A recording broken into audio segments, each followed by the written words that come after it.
Following on from our first glimpse of the 2021 Volkswagen Golf GTI in February, the gaps in our knowledge about the 8th generation of the evergreen hot hatch have now been mostly filled in.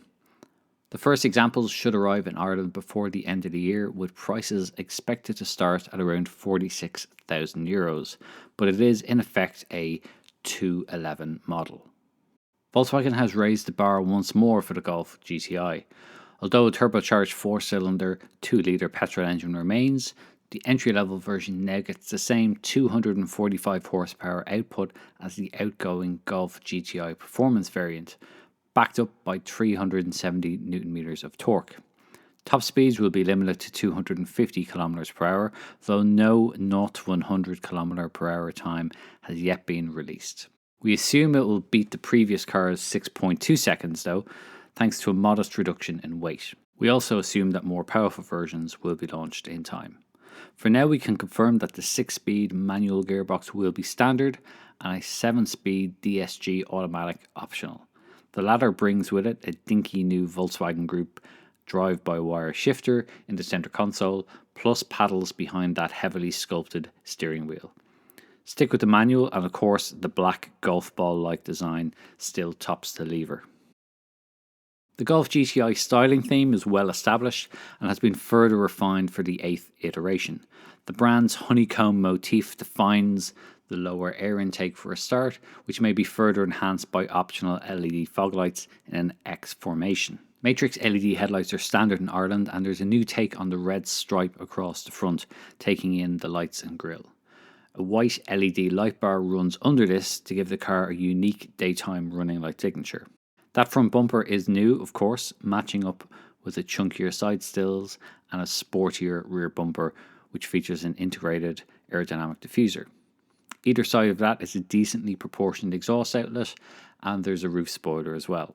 The smallest alloy wheels fitted will be a new design 17-inch rims called Richmond, although we believe that the minimum size on Irish cars will be 18 inches in diameter.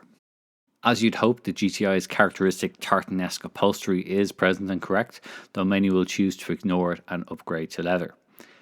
It's a new design of pattern called scale paper, while the GTI also gets new sport seats with integrated headrests. The honeycomb detail is found on the dashboard and doors. Speaking of which, if you open the driver's door, the new engine start button will glow red until you start it up. There's more drama to be found, as the GTI comes with a unique view for the Golf's digital cockpit. It features a centrally positioned rev counter and the obligatory GTI logo, and there's also a round instrument rendered on either side. Now the driver can also customize what these display. Additionally, they can choose from 30 different ambient light colors as well.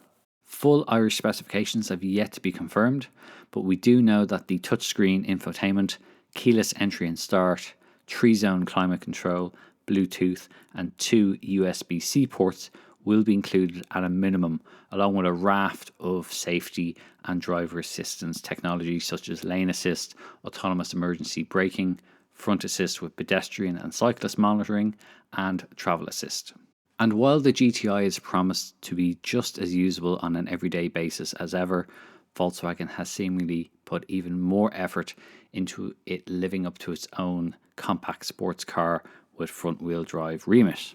Even the base model gets the sophisticated electronically controlled front differential now, while buyers can upgrade the car with an adaptive damper system as before. The new Vehicle Dynamics Manager oversees the operation of these and gives the drivers various settings to customize the car for any given situation. There have been significant mechanical changes too, even compared to the regular Golf. The front suspension is a full 3 kilograms lighter, and the effective spring rate has increased by 5%. The spring rate has been increased by a massive 15% in the rear suspension, which is comprehensively overhauled. The ride height, incidentally, is 15mm lower than the standard Golf. Finally, the GTI gets progressive steering as standard, which means it's a variable ratio system, getting more direct the further away from straight on that you steer. There are only 2.1 turns of the steering wheel from lock to lock, which indicates that it's an incredibly direct system overall.